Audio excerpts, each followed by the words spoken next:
第三屆華僑華人助力「一帶一路」高質量發展大會12月29號下晝喺旅遊塔會展娛樂中心舉行，行政長官岑浩輝、全國政協副主席何厚華等擔任主禮嘉賓，嚟自全球80個國家及地區嘅僑領、僑青及社會各界代表近1000人出席。通過本次的大會，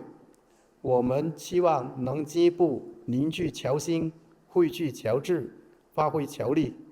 並讓更多的僑界朋友親身感受澳門以至粵港澳大灣區的活力，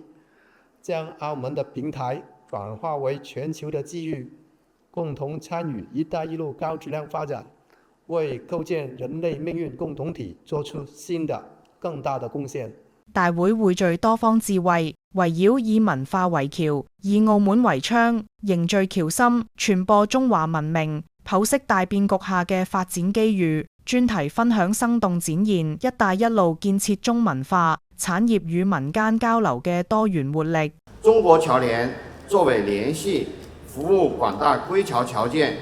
和海外僑胞的橋梁紐帶，始終團結凝聚廣大海內外僑胞，圍繞強國建設、民族復興，貢獻僑界獨特力量。我們堅信，廣大僑胞必將續寫奮鬥新篇，在國家發展宏偉藍圖中發掘新的機遇，在高質量共建"一帶一路"中展現新的擔當，為以中國式現代化全面推進強國建設、民族復興作出更大貢獻。本次大會為凝聚全球僑界力量、深化務實合作搭建咗重要平台，進一步發揮咗澳門作為"一帶一路"支點城市嘅橋樑作用，共同助力國家高質量發展新征程。